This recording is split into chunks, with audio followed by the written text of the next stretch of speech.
OK, on est rendu à imprimer ça. Le coffre est fini, puis on est prêt à imprimer. Mais avant, j'ai encore trouvé des problèmes. Puis il va y avoir un petit changement.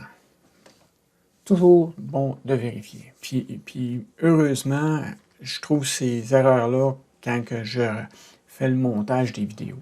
Autrement, j'aurais imprimé croche. Fatigant, ça. Ça veut dire qu'il faut que tu vérifies, mais vraiment encore, puis peut-être même fermer ton projet, attendre le lendemain, puis le réouvrir, puis revérifier minutieusement. OK, donc nous autres, un des problèmes, c'est au niveau du bac. On va cacher ça, le bac du haut, si ma mémoire est bonne. En fait, on va tout cacher, là, sauf les bacs. Ça avec ensemble.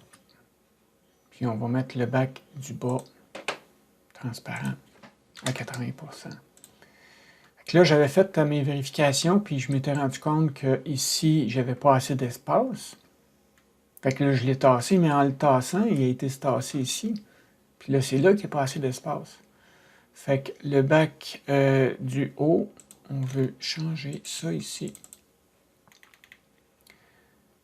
Et puis enlever ici un autre demi-millimètre, descendre ça à 50. Là, on est bon ici, puis c'est la même chose ici à 47. C'est sûr que là, ça veut dire, là, une fois que c'est imprimé, que tu as passé tes 10 heures à imprimer ça, là, ça veut dire que tu vas prendre un couteau que tu vas gratter. Puis, tu sais, du PLA, là, ça se travaille assez mal. Le mieux que j'ai trouvé, parce que ça, oubliez ça, man, c'est long, c'est trop long. Puis, autrement, qu'est-ce qu'il reste? Il reste gosser avec un couteau. Moi, ce que je me suis fait, je me suis pris un petit couteau ordinaire, là, que j'ai aiguisé, mais comme une lame de patin. Fait que je suis sûr pas me couper avec ça pour un, puis le coin du couteau, ben, ça gratte très très bien. Ça, c'est un problème. Deuxième problème, c'est dans le bac du bas. On va revoir ça ici, là. Puis quand je faisais mon test, c'était ça ici, on enlève cette contrainte-là, puis qu'on lève, pour voir comment ça marche. Le problème, c'est que le pivot, il est ici, là. Il devrait être là, le pivot, là, pas ici. Si on rallume notre peinture, je pense que c'était elle, c'est là qu'il va être le pivot. Fait que ici, on a un problème, c'est-à-dire qu'on a une contrainte horizontale là, qu'on va... En fait, je vais remettre ça à droite, là. On va enlever cette contrainte horizontale-là, si elle veut bien s'en aller, là. Ça ici, on va mettre ça parallèle. Ça veut dire que là, ça se passe ici. Puis peut-être même que là, ici, c'est plus bon. Probablement plus bon. On va voir ce que ça va donner. My God. OK. J'ai aussi qu'il faut mettre ça. C'est combien? 9.5.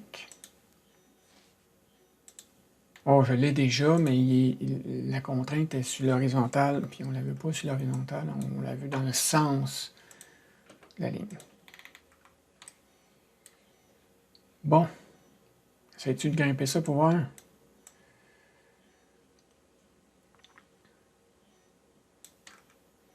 Aucun changement là-dessus. Tant mieux. Tant mieux. Là, mon coffre il est monté, là, il est collé, il est prêt.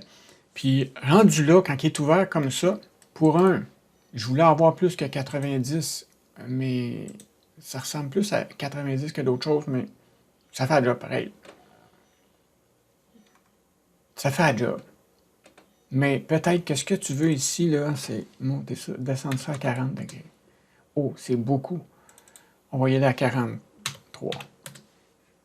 De sorte que, théoriquement, on devrait être capable de s'en aller un petit peu plus. Ça, c'est à 7.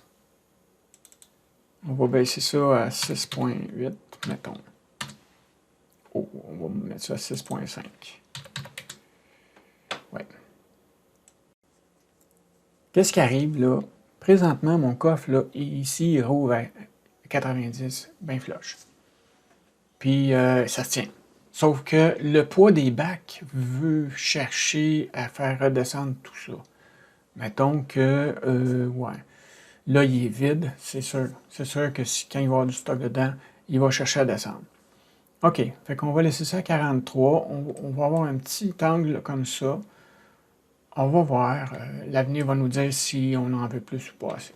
Faut pas oublier non plus là, que ça, c'est assez fragile. Bon, OK. Donc, on s'en retourne ici. On va remettre notre contrainte horizontale ici pour voir si tout le monde est bon.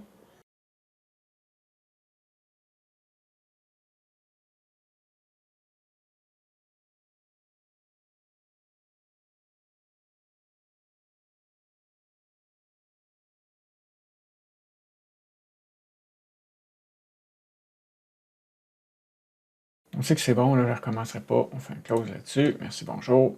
Ça ici, on va l'allumer. Je pense que c'était là.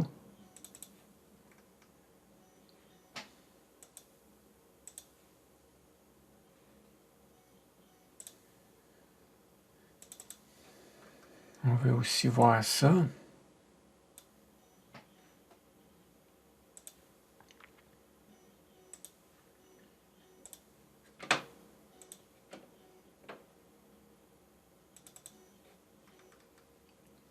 On avait dit 44, 43, et puis 6,5. Oui. C'est tout. Le reste ne change pas. Bon. OK. Bon, là, je pense qu'on est mieux. Il reste une autre chose aussi. On va tout rallumer ça ici, là.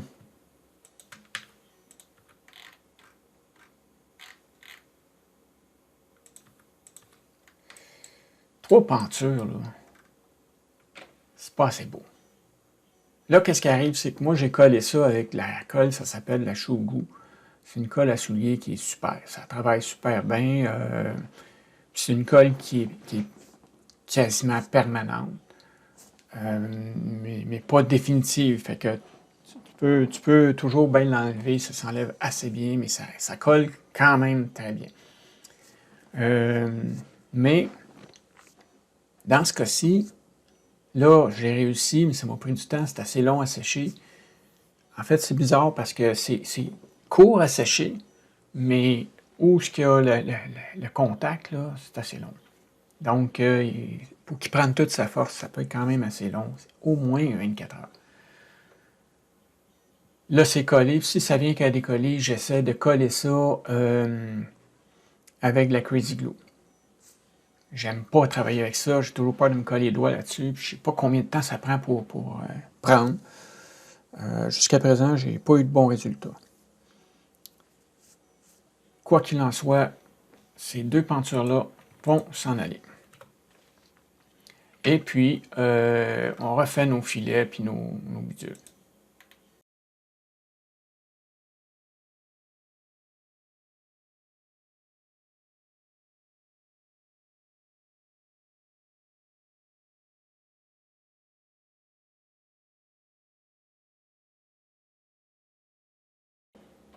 OK.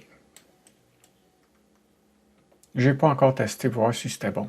À cette heure, là, tant qu'à faire, mon problème, c'est qu'il n'y a pas assez de surface de contact. Une chose que je pourrais faire, ouais, je vais peut-être pas le faire là. Je vais peut-être pas le faire là, mais j'aurais pu ajouter soit des trous ici, mettre d'autres rivets, ou mon idée, c'était d'agrandir la surface de contact, c'est-à-dire que le couvercle lui-même, tu y fais un encaveur, puis ici, tu y mets une affaire qui va mesurer 1 ou 2 mm. C'est pour dire que tu as plus de surface de contact. Mais je pense que la Crazy Glue va faire la job tout aussi bien. Parce que dans le fond, ça ne passe pas tant que ça.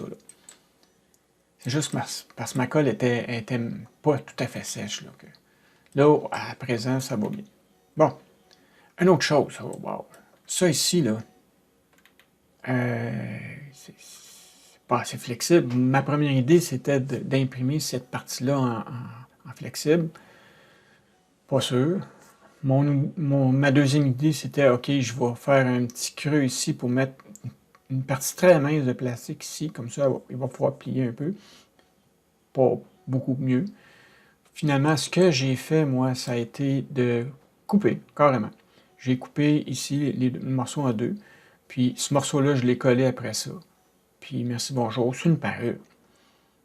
Puis tout à l'heure, en commençant, je me suis dit, pourquoi couper? Colle. Ton morceau ici, là, tu le colles après ça, puis ce morceau-là, là, à place de le coller là, colle-le après lui. C'est une parure. Fait qu'ils vont tout lever ensemble, puis ça empêche... puis quand il va être fermé, ça va être tout aussi beau. Là. Bon, OK. Là, ça ressemble vraiment à ça. On va saver ça. Puis on commence à imprimer. Quand il y a bien du monde comme ça, moi, ce que je fais, c'est que je mets tout le monde en invisible, puis je commence avec ça. La caisse. Bon, fait qu'on veut faire un STL avec ça, fait qu'on va faire File. J'ai sélectionné ma caisse. Là. File, Export, puis... Ouais. Caisse. Puis là, on s'en va dans Simplify 3D. Simplify 3D, à l'époque, c'était vraiment bon. Aujourd'hui, c'est comme... j'ose pas le dire. La version 5, on attend, ça fait 2 ans après qu'on attend après la version 5. Fatigant, mais avant de changer, parce que je suis habitué de travailler avec lui, je vais attendre la version 5, voir qu'est-ce qu'elle a dans le corps. Mais il y a plein de fonctionnalités que j'aimerais avoir et que j'ai pas. Là. Fait qu'on travaille sur la version 4.1.2. Ici, on va faire Import, on va aller chercher notre caisse. Puis ça donne ça. Mon imprimante, c'est une Tevo Tornado V1. C'est vraiment, dans le temps, elle était bonne, mais là, aujourd'hui, elle commence à être fatiguée aussi un petit peu, là. Fait que, un des problèmes que j'ai, c'est du ghosting. J'ai beaucoup de ghosting ici, là. J'en ai là, j'en ai là. Bon, on va vivre avec ça. OK, donc là, j'ai importé mon objet. On va aller vérifier nos settings. Les settings que j'ai sont... La plupart des settings, là, ça change d'une imprimante à l'autre. Ça va être à ton goût. Mais ça, c'est avec ça que je travaille. C'est ça qui m'a donné le meilleur résultat. J'en ai encore à apprendre, c'est vrai. Mais je dirais qu'avec ça, j'ai des bons résultats. 40.4, ça reste... Avant, c'était 0.48. Quand tu mets dans Auto, tu mets 0.48. Je me suis dit, étant donné qu'on travaille sur de quoi de super fin, là, 0.48, le calcul se fait à 0.48. Fait que ça fait une extrusion un petit peu plus large, puis ça joue un peu. Fait que j'ai préféré y aller avec 0.4. J'avais fait 1.20. 1.20, ça fait l'équivalent d'un 0.48. Mais finalement, je suis revenu à 1. Ensuite, comme ça, mon extrusion, elle mesure vraiment 0.4. Si jamais t'es en sous-extrusion, ben ok, ouais, tu peux augmenter ça un peu là. La rétraction, 0.4, 4 ou 5 mm, 5, ça fait un job pour moi. Extra Restart Distance, ce que j'en comprends,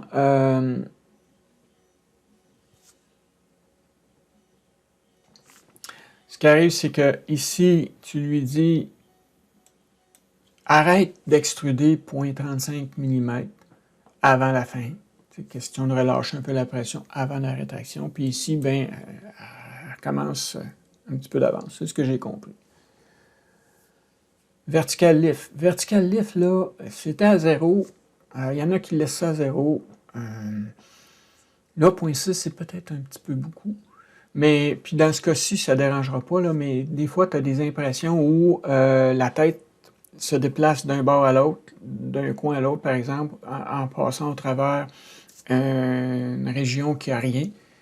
Puis quand tu arrives au bout là-bas pour commencer ton impression, la tête, elle va accrocher ton print, puis ça m'est déjà arrivé, ben, ça a fait tomber, tu sais, quand tu arrives en hauteur, parce que, bon, ça, je le montrerai plus tard, là, mais en gros, ce qu'on veut, c'est être sûr que la tête, elle ne viendra pas toucher la pièce au bout de là-bas.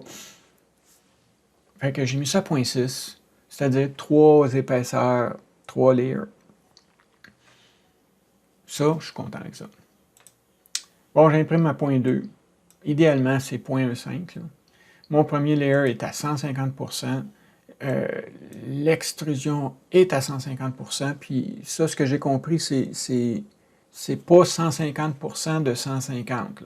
C'est 150% de 1. Fait que si tu laisses ça à 100%, tu vas être en sous-extrusion, c'est sûr. Puis le layer speed, le first layer speed, lui, t'as pas le choix, là, il faut que ce soit lent. Tout le monde s'entend pour dire, j'ai déjà descendu ça à 30. 5 ans. Ça vient trop lent. Minimum, ça c'est vraiment, tu t'en vas pas en bas de ça.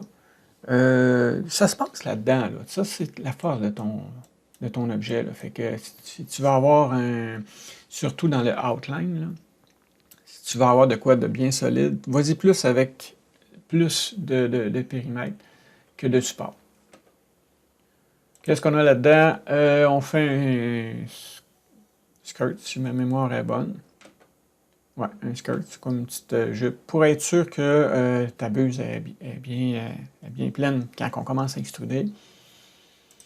Moi, je mets toujours à 30%. En fait, c'est pas vrai. Je mets ça à 15%, d'habitude. Mais je travaille sur un autre projet, puis l'autre projet, j'ai besoin que ce soit plus solide, fait que je mets ça à 30. Dans ce cas-ci, je vais le laisser à 30. Les supports, il n'y en aura pas de support là-dedans, fait que on passe go. Température, mon filament, moi je travaille avec du filament comment ça s'appelle déjà? C'est du 870. C'est un filament, c'est un PLA qui, à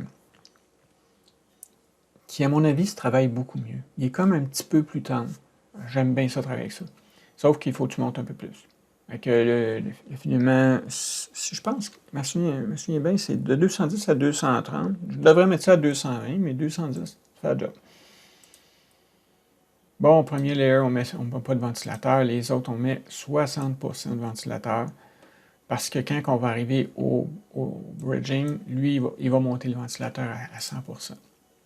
Il n'est pas du bridging là-dedans, fait que s'en fout. G-code, rien de spécial. Script, rien de spécial. Je repasserai plus tard. On imprime à 50 mm par seconde. Ça ici, par défaut, c'était 50%. Je l'ai monté à 80%. Ça va être à ton goût. Mais de 50 à 80%, ça, là, rien que ça m'a fait sauver 3 heures d'impression. Sur une impression de 10 heures, j'ai économisé 3 heures juste en montant le outline.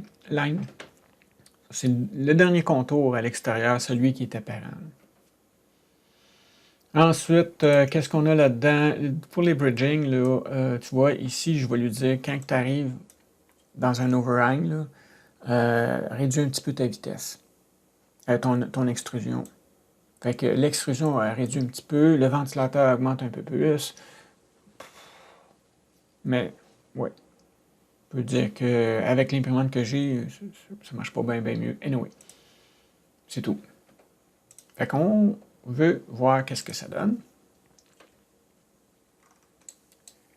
Puis ça, on veut toujours le regarder, tout le temps. Puis pas juste d'un œil distrait, là, on regarde. Non, tu prends le temps de regarder. Là, dans ce cas-ci, c'est facile, tu sais. C'est facile. Fait avec la flèche en haut, je monte ça. Puis, on regarde ce que ça donne jusqu'à ce qu'on arrive ici. À un moment donné, on va se rendre compte qu'il y a... Ah, tiens, regarde, j'en avais un ici, là. Quand tu regardes ça de proche, là, tu te rends compte qu'il y a deux extrusions qui sont dans le vide complètement. La seule affaire, c'est que ça, c'est vraiment pas gros. Ça passe pareil, là. C'est ça, une autre difficulté, c'est l'évaluation des dimensions. Là. Fait que ça nous donne ça. De 19 heures d'impression. C'est assez long. Mais en même temps, moi, je me dis, tu passes ça comme le matin, là, puis il va rouler toute la nuit, puis c'est tout, tu sais, tu la reprends le lendemain matin, puis on fait au suivant. Fait que ça, c'est pour le bas. Ensuite, on va faire le couvercle. On va y aller vite fait, là. Export.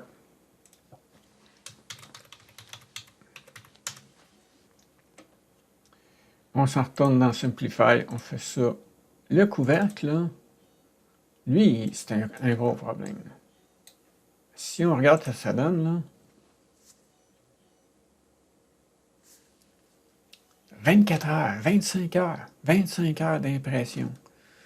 Puis, du support, t'en veux-tu du support, là? Il y en a, tiens. Et rien que ça, le support. Ça n'a pas de bon sens, là. Non seulement ça n'a pas de bon sens, c'est que rendu ici, ça, tu sais, avec du support, ça fait jamais un très beau fini, là. Fait que quand j'ai vu ça, je me suis dit, ouais, OK, c'est à ton goût, là. Tu sautes ça de même, puis t'attends, puis c'est quoi, quand même, tu sais, il y a 11 piastres de plastique là-dedans.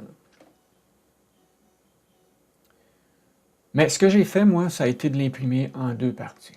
Parce que les supports, tu veux les éviter autant que possible. Fait que finalement, ce que j'ai fait, je me suis retourné ici. J'ai dit, bon, mon couvercle, là, je vais le couper en 2.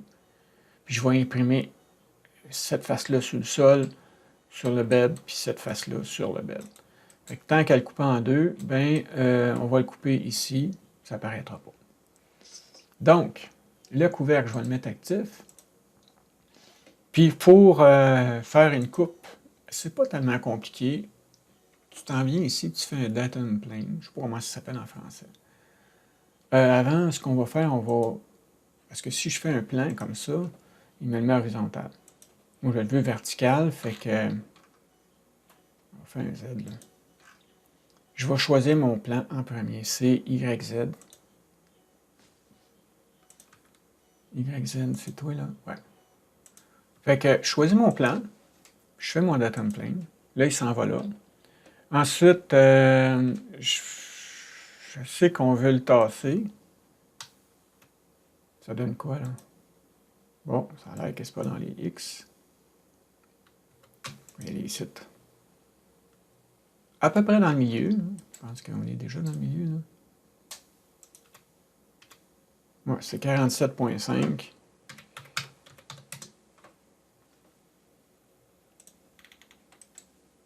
Il y a aussi le fait qu'on veut l'agrandir. Qu'on s'en fout pas mal. Où est-ce qu'on agrandit ça? On va le...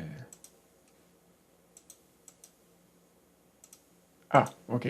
On veut mettre ça manuel, puis mettre ça, je sais pas moi, 300. Puis 300. Puis après ça, qu'est-ce que tu dis? Tu dis, OK, là, je vais sélectionner le couvercle, puis le plan. Puis on va s'en aller dans Part.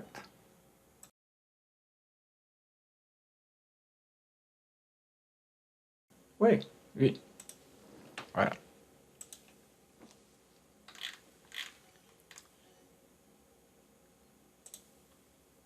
Ça m'a donné un autre objet avec mes 2 parties ici. Puis lui, ça devient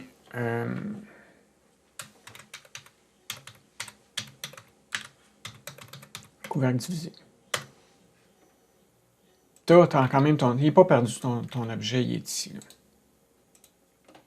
Fait que là, on prend cette slice-là, on l'exporte. Couvercle, ça c'est quoi, la partie de gauche? Hein? On prend celle-là, on l'exporte.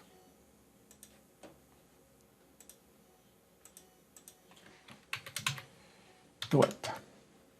Puis on s'en retourne dans Simplify 3D. On va aller chercher ça. Ces deux-là. Ensuite, on veut mettre cette face-là au sol. On peut faire un double-clic ici, là, puis faire une rotation. Je pense que c'est sur les Y. De 90. Mais, tu vois, je n'ai pas pris le bon bord. Ce que je fais dans ce temps-là, moi, je fais le CTRL-L, comme dans Logique. Puis ça, là, ça te permet de choisir ta face. CTRL-L, puis là, Center and Arrange. Ça donne ça. Fait que là, j'ai plus de support pantoute. Mes deux pins, oh, les pins sont pas bonnes. OK. On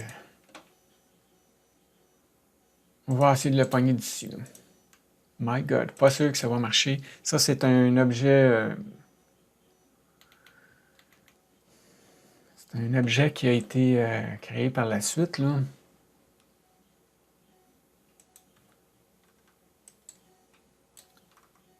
On va essayer de voir ça. Je pense que c'était ça ici.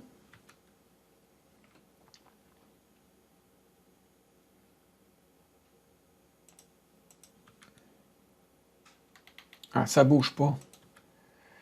Bon, OK, fait qu'on va défaire ça. Je vais faire un CTRL-Z.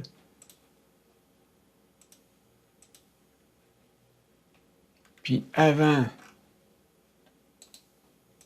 d'aller plus loin,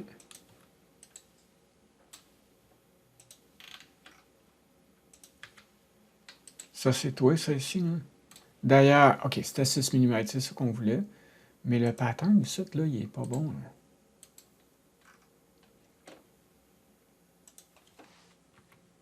Là. F5. F5. Encore. Encore. Bon. Voilà. OK. À cette heure, on peut refaire ça. Là.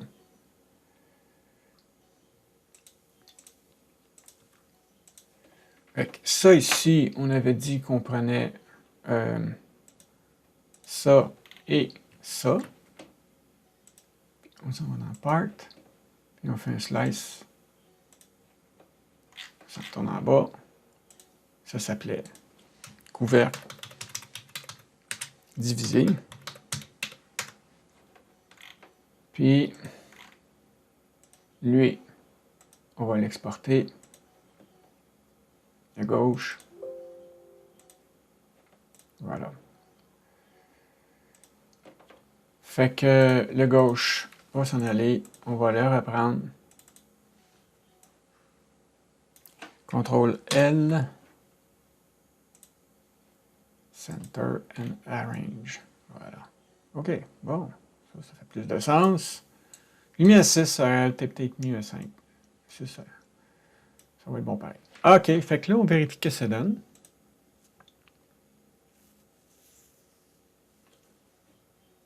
On fait encore une vérification ici. Tiens, on regarde voir qu'est-ce que ça donne, là, le infill là, de 30%. C'est le skirt, c'est ça ici. Là. Ouais. On est rendu à 11 heures, tu sais. Je suis en différence, ça, là. Fait qu'on imprime ça, on envoie ça sur notre clé, puis bye. Suivant.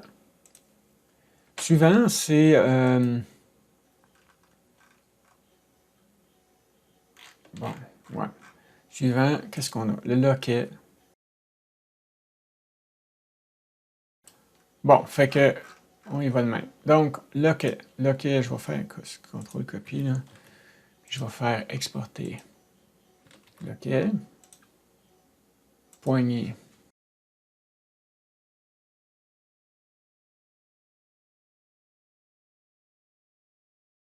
C'est tout. On s'en retourne dans Simplify 3D. On va y ramasser tout le monde. Là, c'est tellement petit que le système me demande si je ne veux pas changer mon échelle. Non, je ne veux pas changer mon échelle. C'est vraiment petit. Et encore. Ensuite, là, qu'est-ce qu'on veut? C'est mettre ça à plat. Ça ici, double-clic. Là, c'est vrai, je vais faire une rotation de 90. Ensuite, lui aussi. Je ne peux pas prendre le CTRL-L parce que ça, c'est rond partout aussi, là.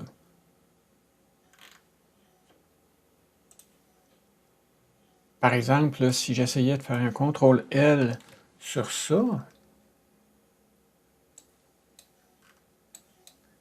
c'est pas évident, là, savoir lequel tu prends, puis il s'agit que tu en prends un qui n'est pas tout à fait en haut, ben, tu t'en retrouves avec ça. Fait que là, tu peux l'écrire à la main. Ça. Ensuite, CTRL-L, ça. Très bien qu'on va l'imprimer ce bord-là. Il vaut mal faire un support en dessous ici. Hein. Voilà. À cette heure, là, on sait qu'on a des... Oh, puis il m'en reste un, CTRL-L, là. On va mettre ça en ordre là, pour commencer. Puis on veut imprimer des copies, c'est-à-dire le rivet lui-même, je vais en faire 31 copies. Fait que je vais faire... Tu sais, comme ça, quand il fait la copie, il garde l'orientation. Ensuite, courroie, celle-là, on en veut 2.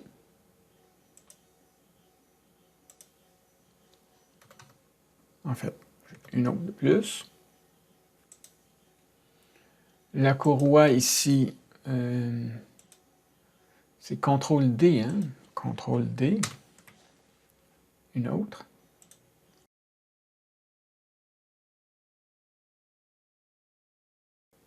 Puis c'est tout. Arrange-moi ça. Fait que là, ça prend tout le bed. Personnellement, là, j'ai réussi à niveler mon bed comme du monde, mais il est croche. Puis j'ai pas de BL Touch. Fait que j'ai fini par le faire sans le BL Touch, là. Pour moi, là, imprimer aussi sur le bord comme ça, jamais ça va passer. Fait que ce que je vais faire, c'est mettre des choses à l'intérieur. On va commencer par me tasser. Mettre ça en haut complètement, là. Bon, fait que lui, mettons, on va le tasser ici.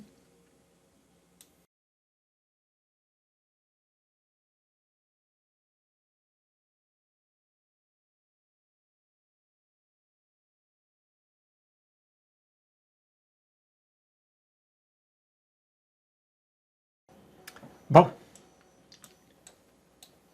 Là, quand tu as déplacé, là, oublie pas de remettre ça, parce que c'est fatigant, parce que quand tu veux déplacer ta vue, puis tu accroches tu le déplaces. Là. Ça donne ça. À cette heure, on va dire que c'est ça. On va aller voir nos settings. Même chose, la seule affaire qu'il y a, c'est que là, on va se faire un raft. Parce que le raft ici, là, tes rivets, là, ils tiendront jamais, c'est sûr. Fait qu'on se fait un raft. Puis, bien sûr, un raft, c'est super long à imprimer. Puis, puis ça prend quand même du matériel. Fait qu'on met ça au minimum, c'est-à-dire que mon top layer, j'en mets 2. Puis, le top infill, il est à 100%. Faut simuler vraiment le bed lui-même. Et puis, tout autour, il va avoir 3 mm. Parce que le raft va servir aussi, pas dans ce cas-là, mais il me sert aussi à empêcher le warp. Là. Parce que là, on ne l'a pas vu, là, mais le couvercle, pas le couvercle, mais la caisse, si on peut dire, là, elle a warpé un peu. Pas grand-chose, mais quand même un peu. Puis, quand tu mets ça sur un raft, ben, les chances sont un petit peu mieux pour que ça ne warp pas. OK, qu'est-ce qu'on a d'autre à part de ça? Puis le raft, là, c'est effrayant. Je pense qu'on n'a rien d'autre. Le reste, on ne change rien là-dedans. La rétraction va se payer à la traite. Tu ne créeras pas à ça comment est-ce qu'elle va se payer à la traite. Là-dedans, là, tout ça, ces rivets-là, là, c'est ouf. OK. Puis le RAF lui-même, là, je capotais quand j'ai vu ça au début, là. Si tu regardes ça, là, le premier layer, là, il est à 0.75. Wesh! Hey, 0.75.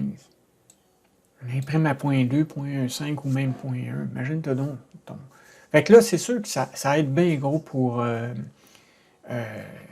compenser sur le fait que ton bed il est croche, là. Puis quand je dis croche, là, c'est comme pas en biais, c'est-à-dire que tu as une partie ici qui peut être plus haute. Comme moi, cette section-là, elle est plus basse. Cette section-là, elle est plus basse. Puis ça fait que ici, ça colle pas. Puis c'est là.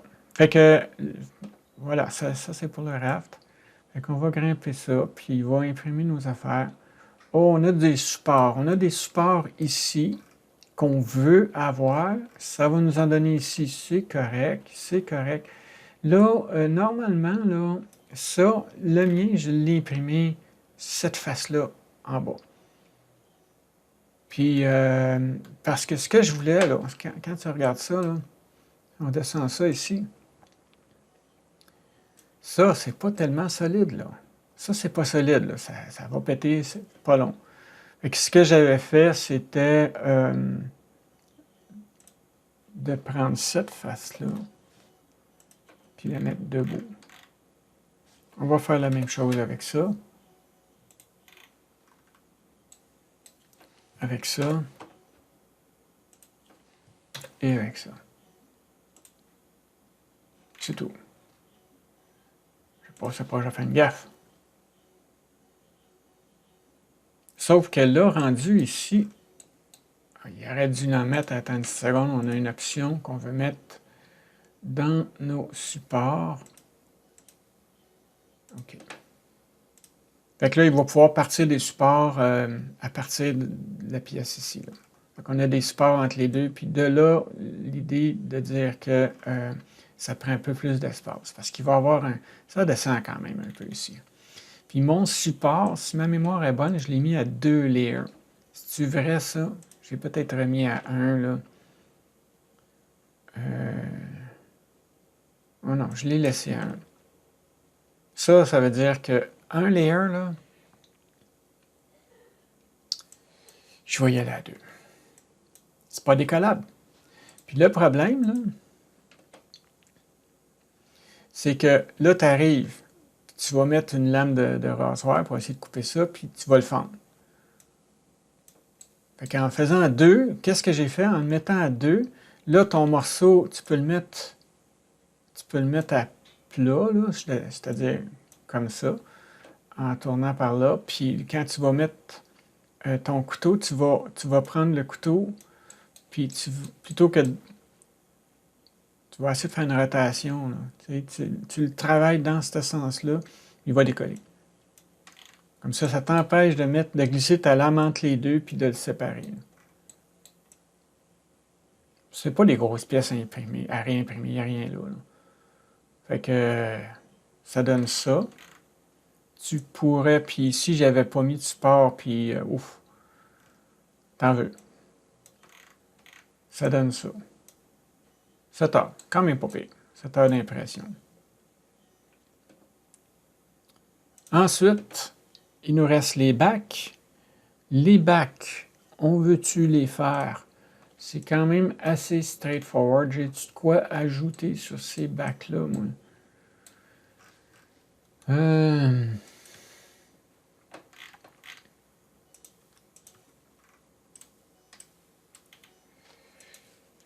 Non, je pense pas que j'ai rien à ajouter.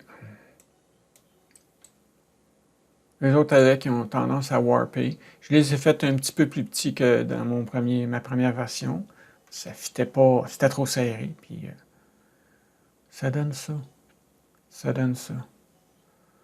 Fait que, on a-tu fini d'imprimer? Il resterait les bras aussi à imprimer. Bien sûr, le bac lui-même, à lui tout seul, il prend le bed au complet. Le coffre est fini, il est imprimé. Puis, voici le résultat.